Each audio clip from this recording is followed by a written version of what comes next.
Bonjour à tous. Eh bien, tout d'abord, je voudrais remercier l'ensemble des intervenants de cette session dédiée aux séries temporelles et également tous les participants qui manifestent par leur présence ici ou bien à distance leur intérêt concernant cette thématique passionnante des séries temporelles. Alors, concernant le déroulement de cette session, eh bien, il y aura 5 intervenants. Chaque intervenant aura 15 minutes de présentation. Et toutes les questions seront regroupées à la fin. On aura une séance de 20 minutes de questions. Donc le temps est extrêmement contraint, 15 minutes ça passe très très vite.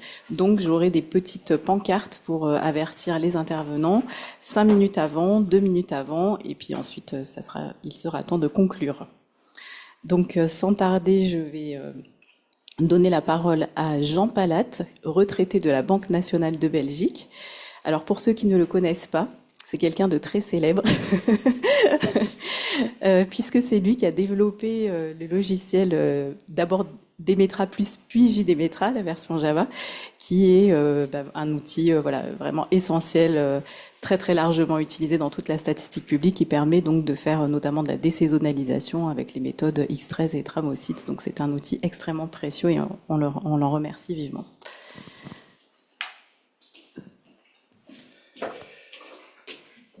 Je ne savais pas que j'étais célèbre, mais bon. Bon. Merci en tout cas. Donc je vais vous présenter, comme tu as dit, tout un exposé sur les anomalies. Et je vais surtout voir ça dans la détection dans des modèles chronologiques univariés. Donc c'est bien limité. Bon, je reviendrai au fur et à mesure sur le plan. D'abord, des méthodes de détection d'anomalies, j'ai juste mis ça parce que je trouve ça marrant. C'est en fait toutes les méthodes qu'on peut trouver, enfin toutes les méthodes. Un schéma avec toute une série de méthodes. Vous voyez que quand on parle de détection d'anomalies, il y a une pléthore de méthodes. Et nous, ce qu'on va faire, c'est juste un petit bout. Donc on va pas aller très loin, c'est juste voir. J'ai mis c'était pas moi qui ai fait le graphique. Hein. Donc on va se concentrer sur les méthodes dans les modèles ARIMA et autres. Quels sont les objectifs de la détection d'anomalies? Alors le premier, c'est d'abord le contrôle de qualité. J'ai commencé à travailler sur ce qui allait devenir JDemetra. Grâce à cela, à la Banque nationale, on a dit on va faire un outil pour détecter de manière automatisée toutes les anomalies dans nos séries qu'on publie parce qu'on fait parfois de grosses bêtises. Donc c'était une des origines. Donc pour moi c'est extrêmement important. Donc rien que la détection d'anomalies en général. Et également pour préparer des séries pour d'autres processus statistiques comme les ajustements saisonniers, du no-casting, etc.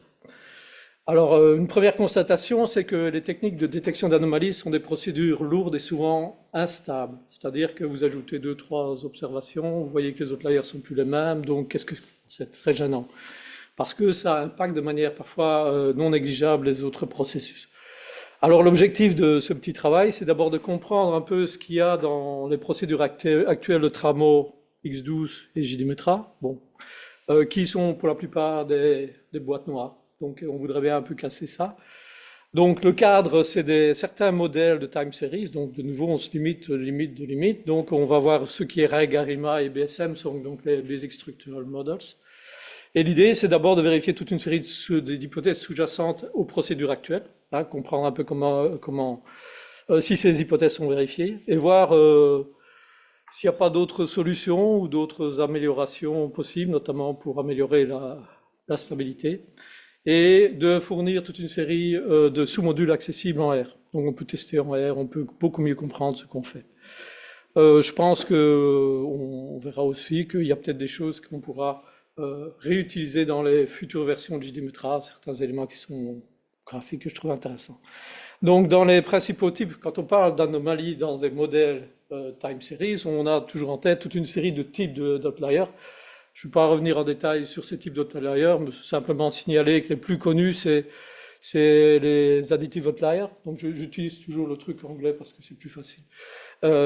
Qui est une erreur, enfin une anomalie ponctuelle. Les level shift, ça dit bien ce que ça veut dire. Et les transitory change, c'est quelque chose qui est transitoire et qui disparaît progressivement. Donc vous avez les graphiques sur le côté. Et les outliers saisonniers qui sont des bêtes rares et que je déconseille vivement. Mais enfin, ça existe. Alors, en fait, l'idée, c'est, bon, comment est-ce qu'on va faire pour déterminer quel est le schéma général des algorithmes pour détecter les outliers? D'abord, il faut savoir c'est quoi un outlier ou une anomalie. Pour moi, c'est la même chose, hein, j'emploie un terme ou l'autre. Mais c'est quelque chose, en fait, qui ne se comporte pas exactement comme le reste de la série. Oui, déjà, c'est quoi le reste de la série? C'est quoi le mécanisme normal? Puisque je ne sais pas, on tourne un peu en rond, hein. Si je n'ai pas les outliers, je ne sais pas détecter ce que c'est le mécanisme normal. Alors, pour arriver à identifier ce mécanisme, il y a différentes approches. L'approche la plus commune, c'est une approche itérative. On va essayer de trouver graduellement les différents outliers, ou il y a d'autres approches que j'ai pas, dont on ne va pas discuter, qui est l'approche par saturation. On met plein d'outliers, enfin on dit qu'il y a beaucoup de points qui sont des outliers, et puis on va essayer d'éliminer progressivement pour arriver à ce qui est vraiment significatif. Et il y a des variantes infinies sur le sujet. Toutes ces solutions sont, pour moi, quand on veut dire qu'on a un modèle avec des outliers, de nouveau, c'est après avoir identifié les outliers qu'on a le modèle. En fait, il y a beaucoup de solutions. Donc, suivant l'algorithme qu'on va choisir, on ne va pas arriver à la même solution et qui sont généralement pas comparables. Donc, vous ne pouvez pas arriver avec votre modèle et dire celui-là, il est meilleur que l'autre. Vous ne savez pas le dire. Il n'y a pas de méthode statistique pour vérifier ça. Alors, on peut y mettre certains critères minima, c'est une cohérence interne évidente, c'est-à-dire que les outliers que je dis, effectivement, ils respectent mon critère pour dire que c'est un outlier, ça me paraît normal. Et dans les autres, j'en trouve plus. Donc c'est un truc comme ça. Et puis on peut discuter d'autres critères, mais qui sont très généraux. C'est pas ça qui va vous faire votre algorithme. Alors le schéma général, donc dans Tramo, dans X12 et dans d'autres, c'est quoi? C'est dire, bon, pour détecter un outlier, en fait, j'ai mon modèle que j'estime, et puis je vais trouver l'outlier principal, un outlier. Et on va essayer de le trouver. On va voir s'il est vraiment significatif suivant les critères qui sont définis dans l'algorithme. Si oui, on l'ajoute au modèle et on recommence, on boucle. Ça peut durer un certain temps. Et tout à la fin, quand on n'a plus de nouveaux outliers qui vérifient cette propriété donc de valeur critique, on va essayer de simplifier de nouveau un peu le modèle. Donc c'est comme ça que ça fonctionne en gros dans les deux algorithmes, Tramo, en fait, X12, JDMetra et d'autres algorithmes. Alors ici, moi, je vais me focaliser, c'est quoi détecter l'outlier principal? Comment faire? Et c'est quoi le test? Bon, ça, c'est relativement simple. Alors, il y a deux approches essentielles, que ce soit dans Regarima ou les modèles structurels. Essentiellement, donc, dans le modèle Regarima, ce sont donc d'introduire dans des régressions des variables d'intervention. Donc, on va avoir un modèle Regarima avec des outliers qu'on va ajouter progressivement. Une autre approche pour ce qui est modèle structurel, c'est de considérer les outliers comme des chocs à l'intérieur du state space. On est dans une approche state space.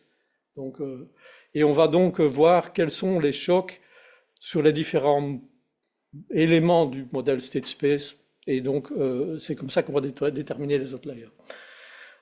Juste pour les state space, un truc qui est intéressant. Un outlier additif est facile à observer dans le sens, à estimer, dans le sens que c'est la différence entre l'observation et ce qui est prédit en enlevant cette observation. Donc, c'est très simple. Et on peut montrer finalement que les deux approches en fait sont strictement équivalentes, ce qui est une bonne chose. Au niveau de Regarima, j'ai juste fait un truc très simple. J'ai mis des petits morceaux de code que vous pouvez retrouver dans les différents packages qui sont disponibles, que je signalerai à la fin. Le premier, c'est dire, je vais juste voir si j'ai des anomalies en fin de série. Très simple. Qu'est-ce qu'on fait? On fait exactement ce que je viens de dire précédemment pour les modèles structurels. Même si on est dans un Regarima, je regarde ma prévision sur la dernière ou les dernières observations. Je fais la différence par rapport à ce que j'observe. Je normalise ça par l'écart type de la prévision. Et on a un indicateur qui va nous donner l'importance de ces outliers. Bon, un choix critique, c'est d'abord de dire est-ce que je fais une transformation logarithmique ou pas? Ça change pas mal les choses. J'ai juste fait un petit schéma là qui vous montre qu'en fait, pour le reste, vous avez un modèle complètement automatisé, complexe, etc., ou un modèle très simple. C'est à peu près la même chose. Donc, ce qui est ici, là et là, c'est finalement la même conclusion. Donc, en gros, il y a quelques points qui ne sont pas bien mis, mais pour l'essentiel, il ne faut pas trop se casser la tête pour avoir quelque chose de très compliqué pour utiliser cette méthode. Alors, je réexplique comment on fait ce modèle ARIMA. Donc, qu'est-ce qu'on fait? Donc, on écrit le modèle de régression. Et ce type de modèle qui est non stationnaire va d'abord appliquer une différenciation sur la série, sur les outliers, sur les autres variables de régression si vous en avez. Vous avez à ce moment-là un modèle stationnaire de type ARMA et vous pouvez trouver des solutions exactes. Comment est-ce qu'on fait quand on a un truc ARMA? Une manière de faire, c'est de pré-multiplier par l'inverse de la matrice de Cholesky pour avoir quelque chose qui devient de l'OLS et c'est facile à résoudre. Mais il y a d'autres algorithmes, il y a toute une série d'algorithmes, notamment dans GDMetra. J'en fournis toute une série. Je les ai fournis, c'est un truc que je fais souvent, c'est juste pour vérifier que j'ai pas d'erreur dans mon algorithme, parce que si j'ai des méthodes complètement différentes qui fournissent la même chose, c'est intéressant. Et ça veut dire que je ne dois pas m'être trompé. Et également parce qu'elles ont des performances qui varient suivant le contexte. Et donc, suivant les cas, je peux switcher de l'un à l'autre pour optimiser le code. Ça, c'est la solution exacte qui est faite. Et donc, comme j'ai dit, vous avez essentiellement deux algorithmes qui sont utilisés dans GDMetra. Donc, c'est les filtres de Chandrasekhar, qui est une variante très rapide des filtres de Kalman, et un vieil algorithme de Hansley qui fonctionne très très bien dans certains cas. C'est ça, 40 ans, 50. Donc, dans Tramo, il y a une solution approximative parce qu'il faut bien se rendre compte de ce qu'on fait. Hein. On a tous les points, on a différents types d'outliers. On va faire un modèle de régression avec modèle Regarima sur ça. Donc, sur les 240 séries plus 3 types d'outliers, 750. Ça veut dire en pratique que vous avez énormément de choses à faire.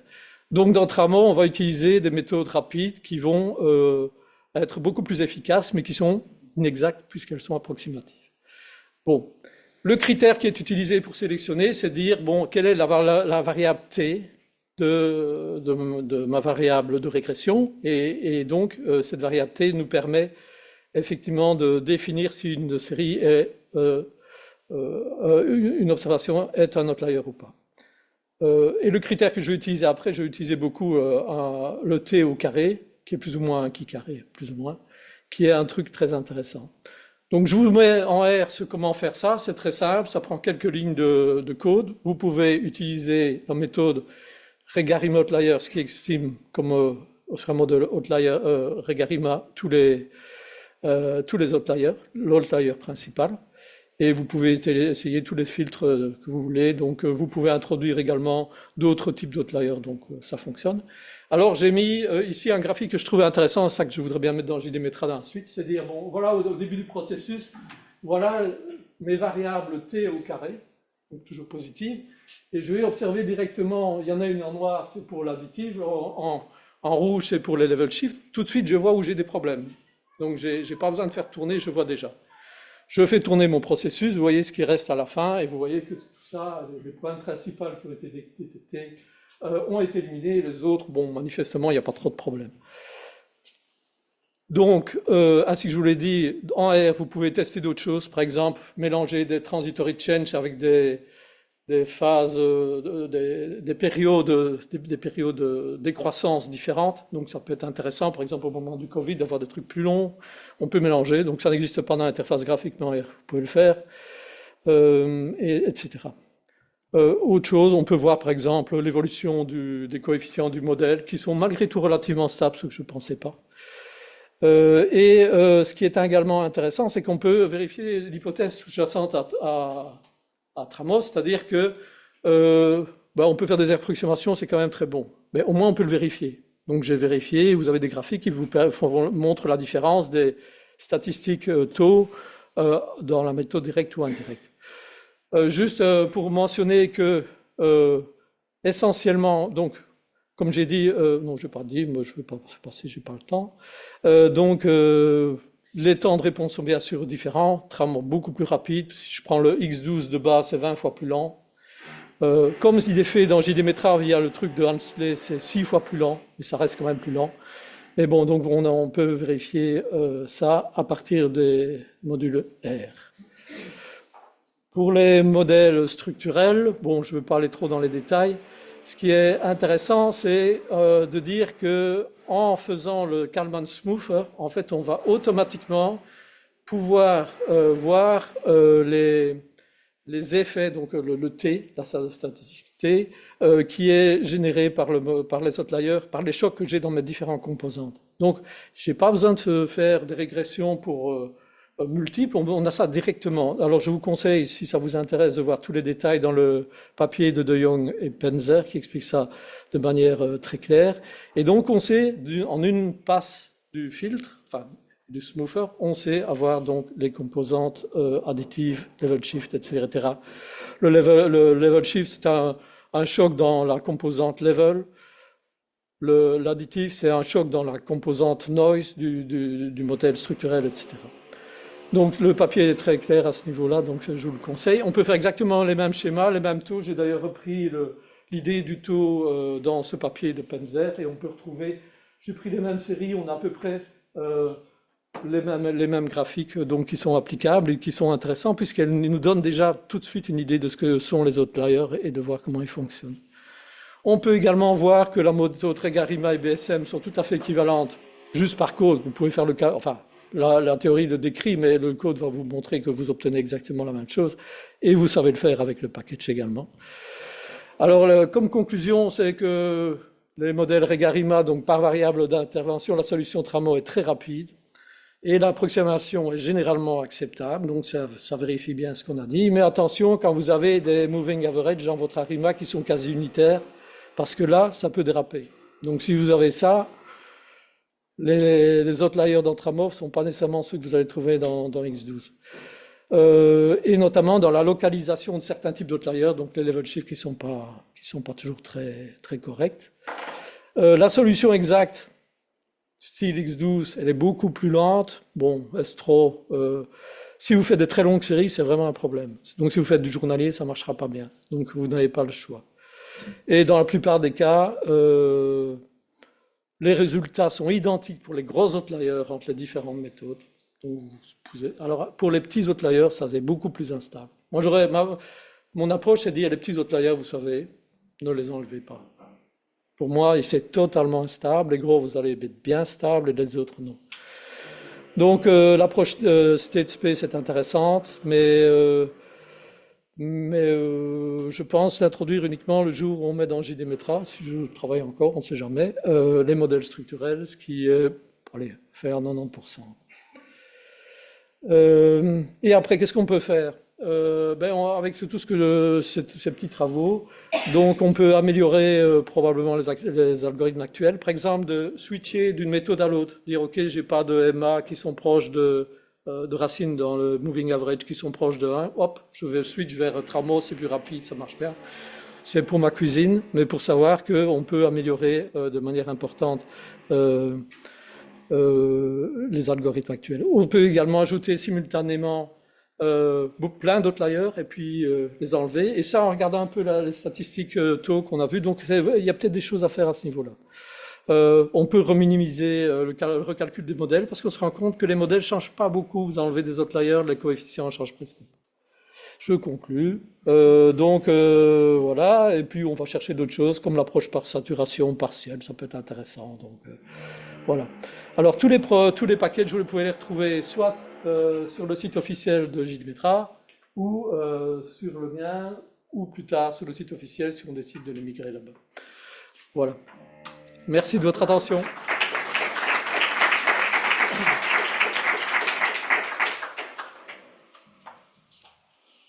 Désolée, c'est là qu'on se rend compte que ça passe très très vite, 15 minutes. J'ai le plaisir d'accueillir Anna Smik, qui a donc travaillé avec Tanguy Barthélémy sur des algorithmes de désaisonnalisation de données journalières, une comparaison empirique. Voilà. Donc Anna Smik qui travaille à l'INSEE en méthodologie de séries temporelles, justement. Au département des méthodes statistiques, et je suis beaucoup moins célèbre que Jean Palatte, mais je vais vous présenter des choses liées à JDMetra+, donc ça permettra de prolonger tes travaux. J'ai pas ma... Je sais pas si j'ai... Ouais, pardon. Ok, j'y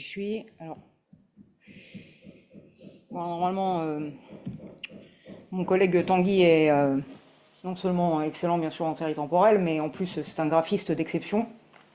Et là, on ne s'est pas aperçu, Tanguy, qu'on n'a pas pris le modèle des GMS. Et comme ça vous permet de voir nos propres logos.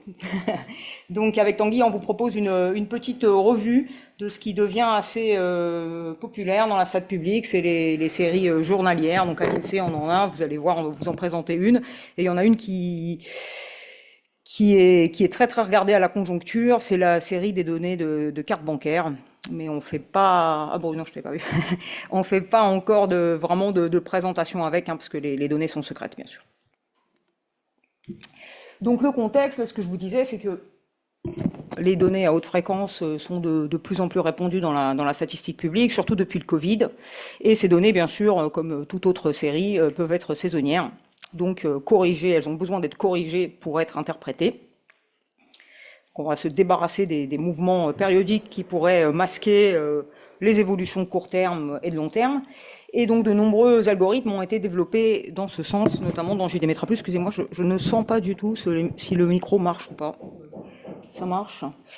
Donc l'objectif, là, on va se restreindre, surtout vu le temps imparti, c'est qu'on va comparer quelques algorithmes simplement du point de vue de la décomposition en composantes inobservables, qui est bien sûr un moment clé du processus d'ajustement saisonnier, puisque c'est là où on isole la composante saisonnière que l'on enlève. Et là, on voulait voir un peu comment JDMetra+, les extensions se comparent à l'état de l'art qu'on peut trouver ailleurs sur R. Donc, pour vous donner une idée, dans les données à haute fréquence, vous pouvez avoir des périodicités multiples et non entières. Donc, on voit que, par exemple, pour une donnée mensuelle, hebdomadaire, mensuelle, et trimestrielle, voilà, on a 4 et 12, et on a une seule périodicité dans l'année. Et pour les données journalières, par exemple, on peut a priori en avoir 3.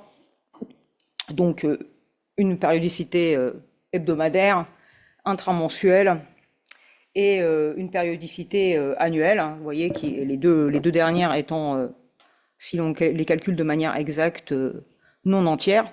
Et sachant aussi que l'intramensuelle est beaucoup moins fréquente en pratique dans les données que l'hebdomadaire et l'annuel.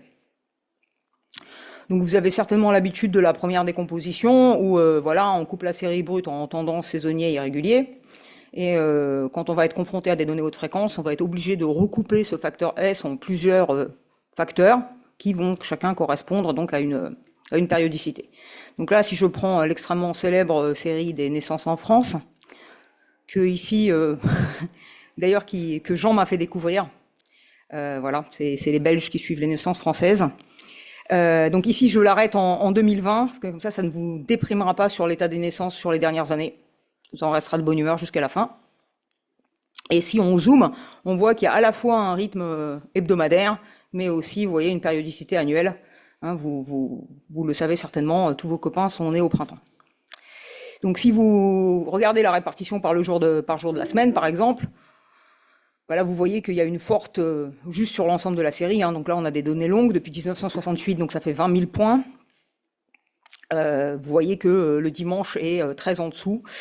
Donc là, souvent à l'international, on a cette remarque de dire mais comment est-ce possible puisque le bébé naît quand il doit naître, et là ma réponse est toujours non, en France on a une politique pour gérer ça, donc et on voit sur la série longue que cette politique est plus ou moins restrictive, donc plutôt cool dans les années 70 et puis très très restrictive dans les années 90 et 2000 au niveau certainement du staff hospitalier, et puis ensuite plus cool maintenant.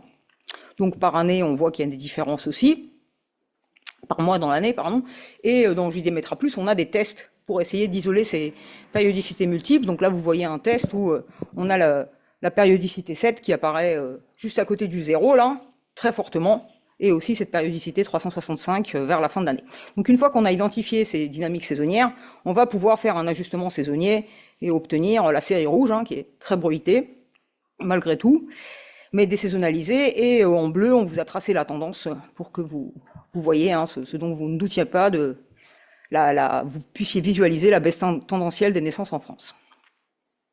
Et donc juste là, je rentrerai pas du tout dans le détail, mais Jean a beaucoup travaillé sur la question, tu confirmeras, les effets calendriers sont très très importants dans cette série et très très importants dans les séries à haute fréquence de manière générale, donc ils seront supprimés par régression, là, la plupart du temps, comme dans les séries basse fréquence. Donc, maintenant, rentrons dans les adaptations des algorithmes saisonniers. Donc, le problème, c'est qu'on doit traiter des périodicités multiples et non entières, et pour ça, il y a plusieurs classes de solutions. La classe qui est souvent, vous allez le voir, implémentée dans JDMetra+, c'est utiliser une approximation pour les puissances décimales de l'opérateur retard, donc l'approximation de Taylor que vous voyez sur la formule. On peut aussi utiliser des harmoniques de Fourier, et on peut bien sûr, dans certains algorithmes, arrondir la périodicité. Et la décomposition aussi peut être effectuée de manière itérative, ce qui est le cas la plupart du temps, pas toujours, en commençant par la période la plus petite, pour des raisons de stabilité et de simplicité de détection. Donc là, je passe en revue quelques algorithmes que nous allons ensuite comparer empiriquement. Donc le tramosite étendu, donc le tramosite là est le même que celui dont vous parlez, Jean, pour les séries basse fréquence. Donc la décomposition est basée sur le modèle ARIMA. Là, on parle uniquement de la décomposition et on utilise un modèle airline étendu avec donc les puissances fractionnaires dont je vous parlais à l'instant. Et si vous écrivez l'ensemble du modèle de régression, on voit que les puissances fractionnaires peuvent être approximées comme sur la formule en bas de la slide. Et donc cet algorithme-là, dans JDMetra+, il est disponible dans R, dans le package RJD3 HighFreq. Vous avez aussi un algorithme de décomposition qui est X11 étendu, donc on a une extraction séquentielle des tendances cycles, comme dans le X11 classique, et là aussi, les puissances fractionnaires de l'opérateur retard subissent la même approximation, cet algorithme-là étant disponible dans le package RJD3 X11+. Vous avez un algorithme qui est apparu assez récemment dans JDMetra, qui ne fait pas partie de son cœur historique, mais qui est très célèbre, qui est très utilisé dans le monde universitaire, c'est STL. Et donc là, c'est un peu le même esprit que X11, mais au lieu... C'est-à-dire d'avoir une approximation locale, mais au lieu de faire cette approximation-là par des moyennes mobiles prédéterminées, elle est faite par une régression locale, qu'on appelle LUS. Et si vous voulez, je vous expliquerai d'où vient le nom LUS, parce que je viens de le comprendre il y a 2 mois. Donc ici, on arrondit les périodicités fractionnaires, et cet algorithme-là, du coup, maintenant, on le trouve au moins, je n'ai pas tout regardé, dans 2 packages, donc le RJD3 STL de JDMetra+, et le package Forecast de Rob Heinemann, que vous connaissez peut-être donc sur R. Ensuite, vous avez un autre algorithme aussi dans le package Forecast, là, qui vous permet d'avoir une autre philosophie de décomposition, assez différente des régressions locales et de la modélisation précédente, qui là se fait avec une représentation trigonométrique de la saisonnalité, avec une représentation similaire au cadre STS trigonométrique classique. Je n'ai pas le temps de détailler ici. Et enfin, le dernier outil, qui est en fait, qui peut servir pour l'ajustement saisonnier des données haute fréquence, qui s'appelle Prophet, et qui à la base est un outil de prévision qui a été développé par la compagnie Meta, donc ex-Facebook, c'était Facebook à l'époque. Et donc c'est un outil de modélisation de prévision bayésienne où l'estimation des composantes saisonnières repose sur des modèles trigonométriques stables, et la tendance peut être linéaire par morceau. Et là, ce qui est intéressant dans cet algorithme-là aussi, c'est qu'il dispose de fonctionnalités intégrées pour corriger le calendrier avec des régresseurs qui peuvent être éventuellement étendus à une fenêtre.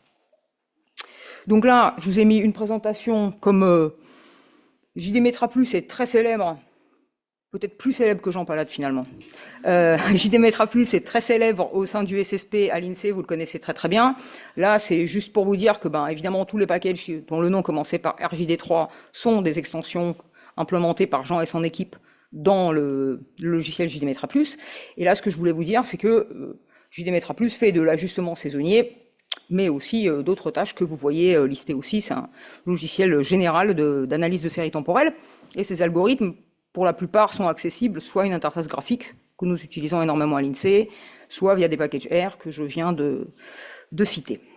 Donc ce qu'on a fait ici, c'est une petite comparaison empirique sur la précision de la décomposition. Donc on va simuler des données, je vais vous montrer ça tout de suite, et puis on a pris un critère assez simple de comparaison, c'est l'erreur quadratique moyenne, composante par composante. pour chaque algorithme.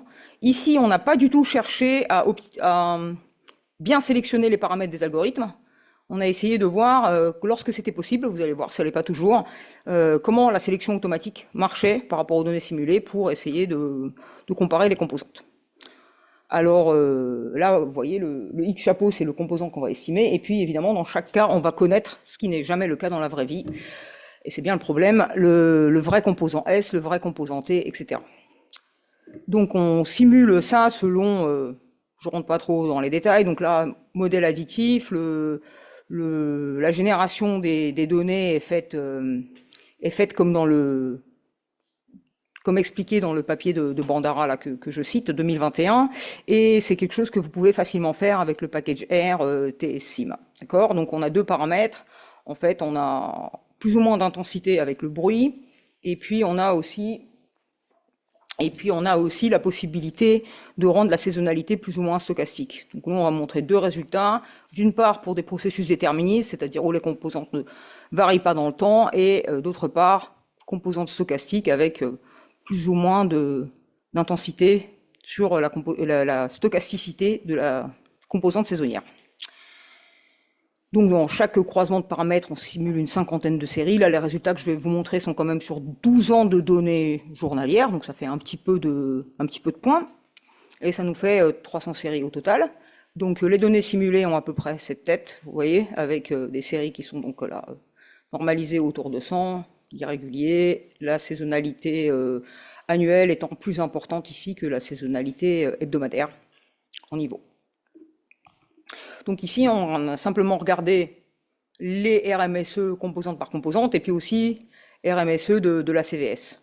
Donc dans le côté déterministe, ce qu'on voit avant tout, c'est que les algorithmes qui sont basés sur des modèles sont bien meilleurs à ça que des algorithmes non paramétriques. Et il y a aussi une différence de performance entre STL et MSTL. On a fait tourner pas mal de simulations qui nous a en fait un petit peu surpris. C'est aussi le cas parce que c'est à peu près vraiment le même algorithme qui est implémenté. On a fait tourner ça sur un assez grand nombre de séries. Parce que là, je vous montre qu'un petit extrait. Et là, pour le processus stochastique, donc on voit une dégradation de la performance des algorithmes qui sont basés sur un modèle, c'est-à-dire AMB ou AMB simultané qui correspond au thermocytes étendu. Et ce qu'on voit globalement, c'est que quand même les extensions JDMetra+ se comparent très très bien à l'état de l'art, et que globalement l'erreur, quand vous regardez l'erreur sur la CVS, sachant que le niveau de la série est autour de 100, est petite. Voilà, donc ça c'est ce que j'essaye de vous redire dans la slide. Et c'est vrai qu'au niveau, si on regarde qu'il y a des performances à peu près équivalentes, quel que soit le paramétrage et caractère déterministe ou stochastique de la série, on voit que X11 étendu s'en sort très très bien. On a aussi regardé le temps de calcul. Donc là, il s'agit du temps d'exécution moyen par série et par seconde. Donc là, les approches basées sur des modèles, en particulier TBATS avec les harmoniques de Fourier, sont beaucoup plus lentes. Donc là, TBATS devient assez vite très rédhibitoire. Vous voyez, vous avez plus de 30 secondes par série. Et donc tout s'aggrave avec un processus stochastique. Et on voit que MSTL est pas mal plus rapide, enfin un peu plus rapide quand même que RJD3 STL. Donc ce qu'on a fait en fait en faisant ces comparaisons un peu l'externalité de faire ces comparaisons sur l'efficacité de la décomposition, c'est qu'on a eu l'occasion de regarder les outils, les autres outils, et de regarder à quel point le processus d'ajustement saisonnier était automatisé comme un producteur de séries désaisonnalisées pourrait s'y attendre, par exemple, lorsque maintenant on utilise quelque chose d'assez intégré à l'INSEE où les étapes se succèdent et on a tous les diagnostics et les différentes étapes du processus disponibles sans aller chercher une fonction correspondant à chaque étape. Et bien ici, en général, ce n'est pas du tout le cas, c'est-à-dire que toutes les étapes là que vous voyez sur les slides que je reprends pour chaque logiciel, en général, vous obligent à utiliser des fonctions internes. C'est assez peu intégré. Il faut spécifier les périodicités saisonnières. P.44 n'est par exemple pas ajoutable dans Prophète non plus, donc là déjà ça l'exclut pour certaines séries, même si c'est moins populaire. La linéarisation est un vrai problème parce que en dehors de JD Metra+, où c'est une autre fonction mais voisine dans le même package, dans les autres outils, par exemple comme Tibat, si l'utilisateur doit absolument refaire sa régression, recréer toutes ses variables, etc., ce qui est assez long et un peu décourageant. Au niveau de la décomposition, sélection automatique de tous les paramètres, c'est-à-dire que là, par contre, c'est l'étape clé où les paramètres sont bien sélectionnés, c'est-à-dire que si l'utilisateur ne précise rien, les calculs se passent très très bien. Dans les JD Metra+, il y a des valeurs par défaut, mais on va le voir, il n'y a pas d'optimisation de ces paramètres. Et pour le calcul de la CVS finale, eh bien, il faut souvent, en tenant compte de toutes les composantes et des effets de calendrier, recalculer la CVS tout seul. Donc, pour conclure, JD Metra+ propose une solution qui est encore plus intégrée que les packages R dans son interface graphique, là, qui est en cours d'extension. On a déjà une solution pour les séries journalières avec un degré d'intégration important, où on peut directement paramétrer toutes les étapes du processus, comme pour des données basse fréquence, directement dans l'interface graphique. D'accord, donc voilà à peu près où dans l'état dans lequel nous avons pu trouver ces outils actuellement. Et en tout cas, ce qu'on a vu à travers ce petit travail de comparaison, c'est que les extensions de JD Metra+ sont à la fois compétitives en termes de précision et de temps de calcul. Et ensuite, je vous mets quelques recherches qui sont actuellement en cours sur l'amélioration de ces processus. Donc, par exemple, dans JD Metra+, Jean travaille, ou je sais pas, tu as peut-être fini, Jean, sur les splines cubiques pour les périodicités 365, justement, pour réduire le nombre de facteurs. Il y a des projets à la Bundesbank en cours sur la sélection automatique des paramètres. En fait, vous voyez, il y a un effort de mise à niveau, d'essayer de tirer l'ajustement saisonnier de haute fréquence vers le degré de confort, d'intégration et de paramétrisation que l'on peut connaître pour les données basse fréquence. Et ce sera ma conclusion. Merci beaucoup. Alors, je vais juste prendre une demi-seconde pour vous dire que là, il y a des références qui peuvent vous intéresser et qu'il y aura l'article, parce que là, je ne vous ai même pas mis de code R, il y aura un article éponyme très bientôt sur le site des JMS où on vous met du code et une petite publicité finale. Vous avez peut-être trouvé les flyers sur les tables. Donc l'année prochaine, il y aura une conférence sur l'utilisation de R dans la statistique publique au ministère des Finances à Paris-Bercy. C'est une conférence itinérante, mais qui sera organisée à Paris en 2026. Et donc là, il s'agit de séries temporelles ou d'autres choses, mais tout ce qui tourne autour de R, d'ici l'été, préparez une soumission. Merci beaucoup.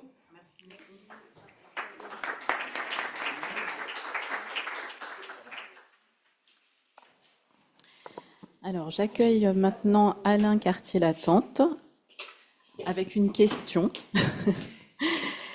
Et si l'on publiait la tendance cycle ?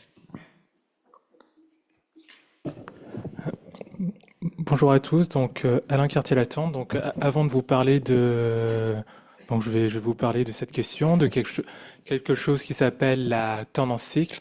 Donc on va voir petit à petit ce que c'est et pourquoi ça peut être intéressant de publier cette chose et de voir que en fait dans l'article je vous ai déjà fait tout le travail. Donc avant de parler de tendance cycle, on va se replacer dans le cadre de la désaisonnalisation. Donc aujourd'hui assez courant du coup de désaisonnaliser des séries. Donc on a vu deux présentations finalement assez proches de ça. C'est lorsque vous voyez des séries où on a un petit acronyme CVS, CJO, corriger des variations saisonnières, corriger des jours ouvrables. Donc c'est assez accepté. Il y a beaucoup de personnes qui font ça.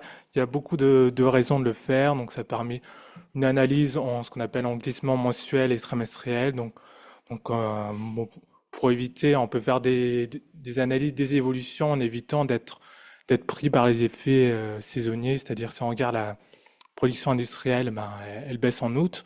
Donc si on regarde l'évolution entre août et septembre, on va tout le temps avoir une hausse. Faire ça chaque année, ça ne va pas apporter énormément d'informations. Donc ça améliore aussi faire la désaisonnalisation, ça améliore le diagnostic conjoncturel, ça permet une comparaison spatiale donc entre les différents pays qui auraient des saisonnalités différentes ou entre les différents secteurs qui auraient des saisonnalités différentes. Et du coup, la publication de cette chose, du coup, de la série désaisonnalisée, elle vient généralement en complément du coup de la série brute, puisqu'on va apporter une information supplémentaire à l'utilisateur qui peut être intéressante pour faire tout un tas de choses.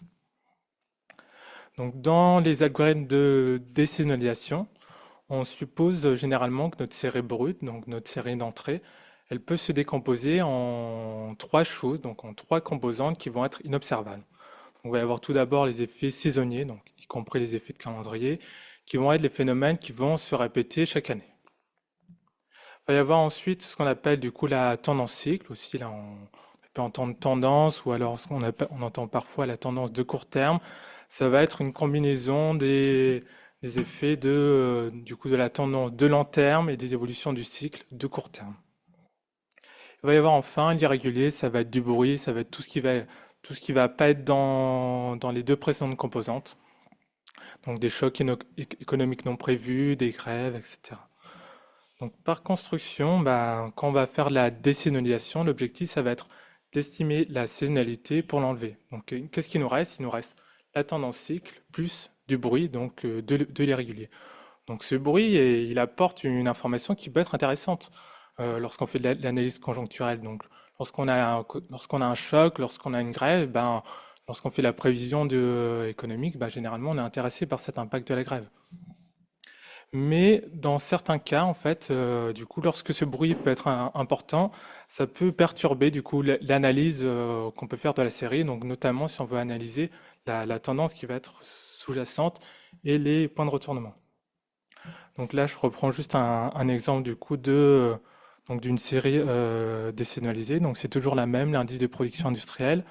Et donc il y a, donc à titre d'exemple, il y a un organisme au Royaume-Uni qui a considéré que les utilisateurs accordaient peut-être un peu trop d'importance aux variations mensuelles de la série désaisonnalisée. Ce qui pouvait en tirer du coup des conclusions qui étaient erronées parce qu'en fait, ils connaissent mal les évolutions derrière. C'est-à-dire que grosso modo, si on se place ici, là on voit une baisse, l'utilisateur il dit grosse panique, on a un retournement de la conjoncture, il y a quelque chose qui s'est passé, alors que finalement c'est juste du bruit, quelque chose qui n'a pas d'impact sur notre tendance à long terme. Donc l'objectif de l'article, c'est de souligner pourquoi du coup il peut être intéressant de publier cette tendance cycle, du coup en plus de la série désaisonnalisée, donc avoir une information supplémentaire, expliquer comment le faire et comment l'estimer, comment présenter les résultats à travers un package. Et puis quand je vous disais faire tout le travail, c'est que j'avais fait le travail, il y a une partie du travail du coup de production qui a été fait et appliqué à une dizaine d'enquêtes de l'INSEE, donc environ 80 séries. Donc il y a quelque chose d'automatique qui vous publie tout ça et qui vous montre les résultats si jamais ça vous intéresse. Donc tout d'abord, pourquoi on le fait? Donc pourquoi je fais ma présentation?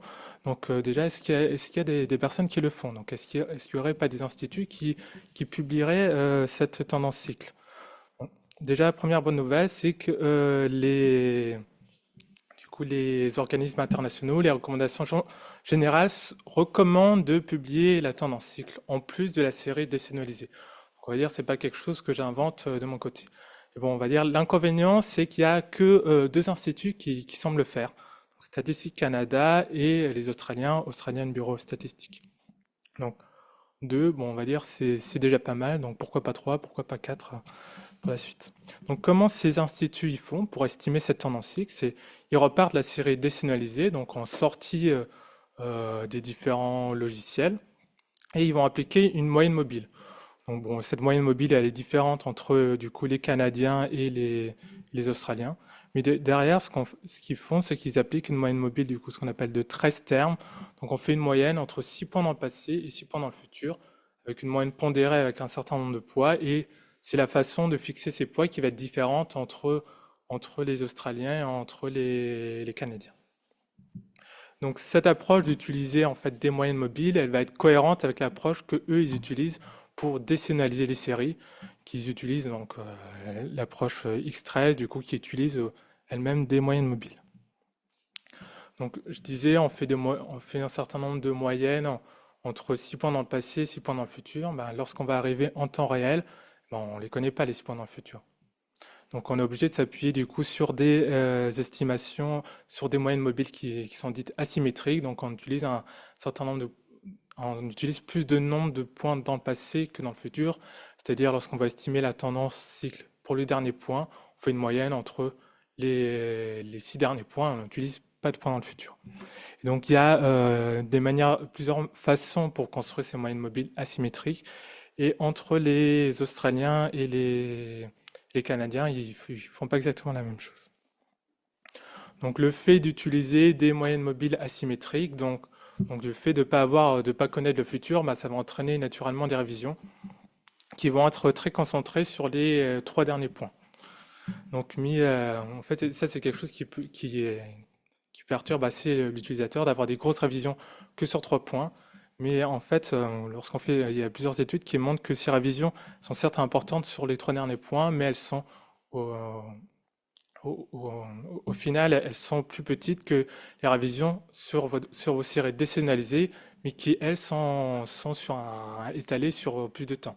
Si vous voulez, quand vous faites la décennalisation, vous avez une révision forte au bout d'un an, sauf qu'on va dire, on va rarement voir qu'est-ce qui s'est passé les révisions un an plus tôt. On s'intéresse plutôt à est-ce que j'ai une révision sur demain. Donc, il va y avoir plein de bonnes raisons de le faire. Et donc, il va y avoir donc les 3 principales raisons de publier cette tendance cycle vont être de réduire le risque que les utilisateurs tirent une conclusion, on va dire, inappropriée en regardant l'évolution de la série décennalisée lorsqu'on a beaucoup de bruit. Ça permet une comparaison, du coup, peut-être plus simple dans le temps en évitant, du coup, l'impact de ce bruit. Et ça améliore la compréhension, on va dire, la visualisation des différents points de retournement qu'on peut avoir. C'est-à-dire que là, sur cette série, bah, c'est plus simple finalement ce serait plus simple de détecter les points de retournement en regardant la courbe en verte que la courbe en bleu, où on a du coup plus de variations, on a du bruit qui peuvent perturber, on va dire, notre analyse visuelle. Donc les recommandations générales sont tout d'abord de toujours présenter cette tendance cycle avec la série décennalisée, ce qui permet de bien comprendre qu'est-ce qui vient de la tendance, qu'est-ce qui vient du bruit. Et la deuxième recommandation va être du coup de mettre en avant l'incertitude sur les dernières estimations. Donc on a plusieurs façons de le faire. Donc ce que font les Canadiens, c'est qu'ils font des pointillés sur les derniers points. Il y a d'autres façons du coup de présenter cette incertitude. Donc les Australiens, eux, ils ne font pas de pointillés, ils mettent pas spécialement en avant l'incertitude sur les derniers points. Donc je vais juste vous présenter quelques types de visualisation. Donc la première visualisation toute simple, graphique, c'est, je trace des traits. Donc avec, vous voyez là ce que je vous disais, des pointillés pour que l'utilisateur comprenne que ça va être potentiellement fortement révisé, donc il faut faire attention. Une autre visualisation possible, c'est on fait la même chose, mais on fait un peu différemment. C'est des graphiques en bâtonnet. Donc on présente en bâtonnet du coup la série désaisonnalisée et du coup juste entrer du coup ma tendance cycle. Là, ce qui permet de mettre en avant du coup l'impact du bruit, où on va dire, c'est un peu plus visuel ici qu'ici. Merci. On peut aussi faire d'autres choses. On peut aussi construire des intervalles de confiance autour de ces estimations. Donc, je vais juste rapidement vous parler du coup donc d'extensions qu'on peut faire des choses classiques qui sont faites du coup par les Canadiens et par les Australiens. Donc, on va juste faire un tout petit peu de théorie, c'est-à-dire que quand on fait une moyenne mobile, en fait, ça peut se voir comme une régression polynomiale locale. Donc, localement, on suppose que notre série peut s'écrire comme un certain polynôme du temps. On peut estimer du coup ces coefficients, du coup ma tendance locale, du coup ma tendance cycle en faisant du coup des moyennes carrées pondérées. Et donc c'est ce qui va me donner à la fin une moyenne mobile et ce qui va me permettre du coup de trouver notamment la moyenne mobile de Anderson qui, je disais, était celle utilisée par les Australiens et qui est aussi ce qui est utilisé du coup dans X13. Donc ça, on va dire, ça c'est le cas classique, c'est pour l'estimation du coup finale lorsqu'on connaît les points dans le futur. Et du coup, pour l'estimation en temps réel, donc lorsqu'on ne connaît pas les points dans le futur, en fait, il y a un compromis. Ce que font les différents logiciels, c'est qu'ils font un compromis biais-variance. Donc, on va faire une certaine hypothèse. On va supposer que sur la fin de la période, ma tendance va être localement linéaire. Et on va estimer en fait la constante. Et on va supposer qu'il y a un certain biais finalement sur la pente. Bon, je vais passer du coup un peu vite sur la première extension pour dire qu'en fait, l'hypothèse générale, c'est de dire que cette pente est constante dans le temps, mais ce qui est globalement faux, c'est-à-dire c'est rare que vous ayez une série qui soit une droite linéaire. Donc il y a un moyen de faire, ce serait du coup de faire une estimation locale, donc ce qui permet d'éviter ça. Donc là, je vous ai mis juste un graphique du coup avec donc une tendance toute droite. Et donc ce qui serait estimé classiquement, on va dire par les logiciels classiques et par les Australiens en temps réel, du coup c'est cette courbe bleue, du coup qui est, on voit on va dire on a un petit biais sur la pente, mais il y a un moyen d'éviter de ce biais en en faisant des estimations locales. Donc l'autre point, c'est l'impact des points typiques. C'est-à-dire que lorsqu'on fait une moyenne, on sait que la moyenne n'est pas une statistique robuste. Du coup, elle va être impactée par les points typiques. Donc là, je vous ai mis, très bien, je vous ai mis du coup quelques exemples. Lorsqu'on a un choc ponctuel, en fait, du coup un choc ponctuel qui est associé au bruit, et ben si je fais rien du tout, et ben je vais avoir, du coup, je vais biaiser ma tendance cycle. Lorsque j'ai un choc en niveau, ben si je fais rien, là, je vais encore biaiser ma tendance cycle, c'est-à-dire que je vais considérer que j'augmente un peu vite et que j'arrive un peu tard à mon nouveau niveau. Si je prends la période du Covid et si je fais rien, alors on voit on considère qu'on a commencé à diminuer du coup en décembre 2019, alors qu'on sait que le Covid on va dire l'impact du confinement est arrivé en 2020 et c'est pas arrivé en 2019. Donc vous avez plusieurs façons de le faire. Vous pouvez estimer un modèle, mais le problème c'est que vous allez avoir beaucoup de variance dans les estimations. Vous pouvez faire ce qu'on appelle une estimation segmentée. Donc je coupe ma série, j'estime sur différents bouts. Et ben le problème c'est que ça marche pas toujours, donc notamment pour le Covid. Et donc une autre façon, on peut étendre la modélisation précédente pour prendre en compte du coup ces différents points typiques et puis pour bien estimer ce qu'on voulait faire. Et donc je vais conclure. Donc juste pour vous dire que l'article vous détaille comment mettre en place une production automatique. Vous avez quelque chose qui est fait sur 10 publications, 80 séries, avec tout un tas de graphiques, avec tout un tas de méthodes qui sont présentées, avec des analyses sur les révisions. Donc pour voir est-ce que les révisions viennent de la révision de votre série en entrée ou de la méthode en elle-même. Tout un tas de statistiques. Et donc c'est assez facile d'ajouter des nouvelles séries ou des nouvelles choses, donc la liste des publications. Et donc, en conclusion, donc il peut être intéressant de de poser les questions de est-ce qu'il ne faudrait pas publier en plus de la série décennalisée notre tendance cycle. Ça se fait très facilement grâce à un package qui est présenté, qui a été développé. Et puis, on va dire une partie du travail a déjà été fait, donc pourquoi pas essayer de vous lancer.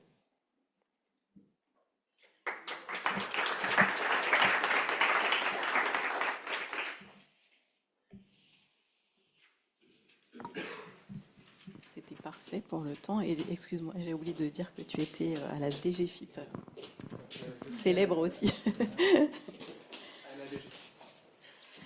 Alors, nous accueillons maintenant donc Marie Bruguet de l'Université Paris-Dauphine. Et du SDES, d'accord.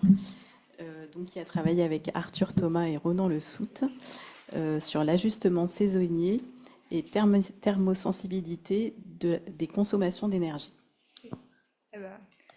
Premièrement, merci beaucoup de m'avoir permis de présenter aujourd'hui. Donc, je suis actuellement en thèse à l'Université Paris-Dauphine, mais c'est également une thèse qui se déroule au sein de l'administration publique et donc au sein du SDES. Et en particulier, je travaille sur les consommations d'énergie de façon assez globale. Et donc ici, c'est un article qui fait partie qui est le premier projet de ma thèse. Et vous allez voir que par rapport aux autres présentations, c'est quelque chose qui est très spécifique sur un point dans l'ajustement saisonnier, en particulier des séries d'énergie. Donc, je vais commencer avec une motivation qui est très large concernant la consommation d'énergie, donc qui n'a pas en particulier à voir avec les statistiques, on va dire. Et donc voilà, c'est juste pour rappeler que depuis les accords de Paris, on a des objectifs de réduction des émissions de gaz à effet de serre au niveau mondial, qu'en Europe, les consommations énergétiques, elles représentent environ 77% de nos émissions totales. Et du coup, en France en particulier, on a quelque chose qui s'appelle la PPE, donc la programmation pluriannuelle de l'énergie, qui fixe des objectifs en termes de réduction de consommation énergétique. Et donc, dans ce cadre, l'ajustement saisonnier, c'est quelque chose qui est très important, parce qu'on met en place un ensemble de politiques publiques concernant la réduction des consommations énergétiques. Et donc, pour évaluer ces politiques publiques, la première étape, c'est d'avoir un ajustement saisonnier dans lequel on croit, pour pouvoir séparer ce qui vient de la politique publique, de ce qui vient, dans le cas de la consommation énergétique, de la saisonnalité qui est liée à la météo, donc en particulier à la température. Donc, je vais parler beaucoup de température et de consommation énergétique, car comme vous pouvez le voir sur ce graphique, on a une corrélation négative qui est très claire, en tout cas en France, c'est vraiment très très clair, entre le niveau de température et ici la consommation d'électricité dans le secteur résidentiel. Donc, quand les températures en pointillés sont hautes, on n'a pratiquement pas de consommation d'électricité, et quand les températures sont très basses, on a des pics de consommation d'électricité. Dans la littérature statistique et on va dire statistique appliquée à l'économie de l'énergie, on n'utilise pas la température directement parce que le lien entre la température et les consommations énergétiques, il est non linéaire. Donc on utilise un indicateur qui se nomme les degrés jours unifiés ou DGU. Cet indicateur, il permet de compter le nombre de degrés qui représentent des besoins de chauffage dans le cadre de la France. Et donc, pour le définir, on a besoin d'un élément clé qui est ce qu'on appelle la température de base, qui est la température extérieure à partir de laquelle on considère qu'un agent économique va commencer à chauffer un bâtiment. De façon symétrique, on peut construire ce qu'on appelle des degrés jours de refroidissement, où on considère une température à partir de laquelle on a des besoins de climatisation dans les bâtiments. Ce qu'on n'applique pas forcément en ce moment dans le cadre de la statistique publique pour la France au niveau national, parce qu'on a des besoins de refroidissement qui sont assez faibles.